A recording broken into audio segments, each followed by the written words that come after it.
morning, it's Rev Trev. It's our morning devotions, and we're looking at the signs of the time. And in chapter 24 of Matthew, Jesus gives a long list of things that will happen before the second coming of Jesus.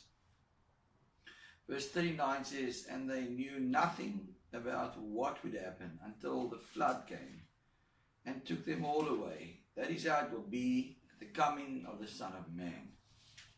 In the times of Noah, the people were not concerned about the warnings. For 120 years, Noah warned the people, but it did not affect them in any way. They continued to do what they did.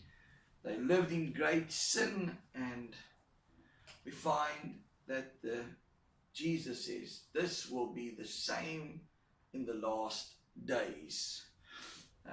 Billy Graham made a statement and said, if God would not be just if he did not condemn America as he did Sodom and Gomorrah. We're living, friends, in the same times where sin is as rampant as it was in the days of Noah. And so we see that, I believe, these are the signs that Jesus speaks about. It says 2 men will be in the field, one will be taken and the other left. 2 women will be grinding with a hand mill, one will be taken and the other left. And Jesus uses 2 illustrations here. 2 men, 2 women, both are doing everyday jobs.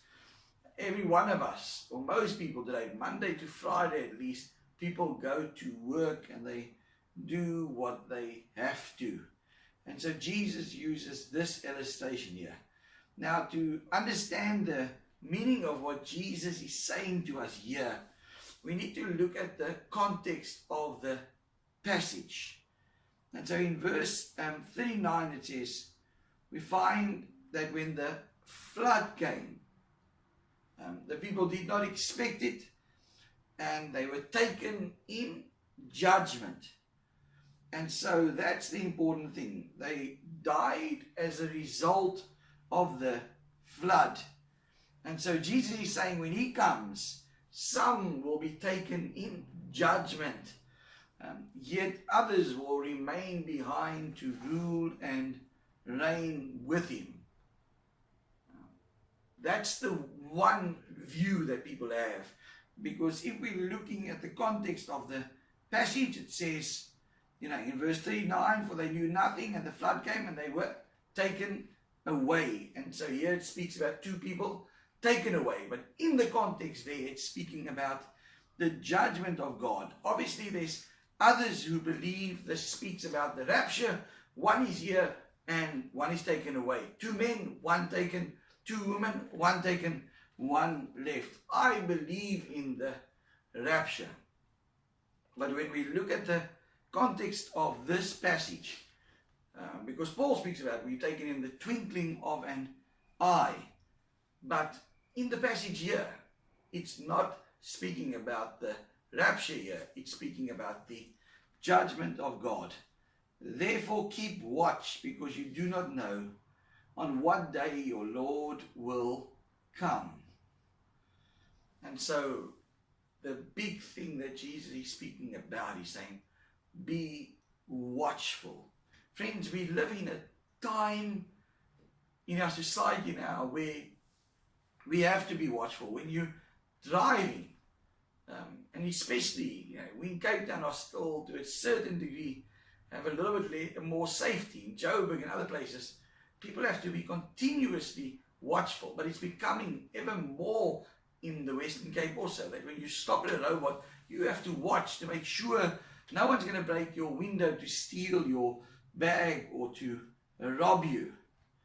And so that's why we have to watch that we lock our doors in our cars. We have to lock our doors at home. We have to have burglar bars today. We have to be continuously watchful that we are not being robbed or being killed by others. And so the big warning here is Jesus is saying to us as believers, he's saying, be alert, see the signs of the time.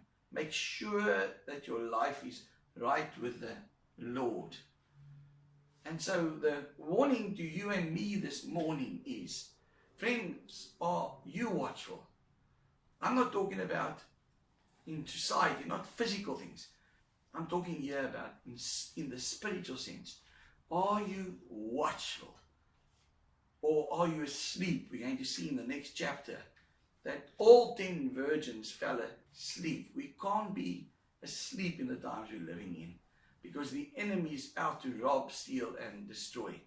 And Jesus warns us here, be watchful, because you need to realize the times you're living in.